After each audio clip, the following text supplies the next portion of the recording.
everything that has happened was something that had been anticipated. Only the timelines have changed. So as from the Indian perspective, we were anticipating a Taliban takeover of Afghanistan. We were concerned about how the terrorist activity from Afghanistan could overflow into India. And so to that extent, our contingency planning had been ongoing and we are prepared for that. Yes, the timelines have certainly surprised us because we were anticipating this thing happening maybe a couple of months down the line.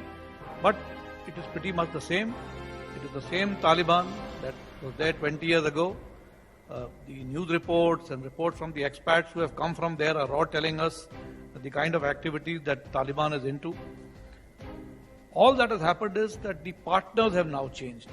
It's the same Taliban with different partners. How does it affect the Indo-Pacific region? I think Indo-Pacific is in a different plane altogether. Dealing with Afghanistan and Taliban and terrorism from that perspective is something which we are all together fighting the global war on terrorism. It is something which was announced many years ago. So I think the Indo-Pacific issue is a different issue. It is all talking about freedom of navigation on the Indian Ocean and the Pacific Ocean region, irrespective of what the seas or oceans are called by whatever name. We just want freedom of navigation. It also involves, with the kind of ecological imbalance that is happening, the kind of disasters we are witnessing in these areas. There are a large number of nations in this region which can be considered as the haves and the have-nots.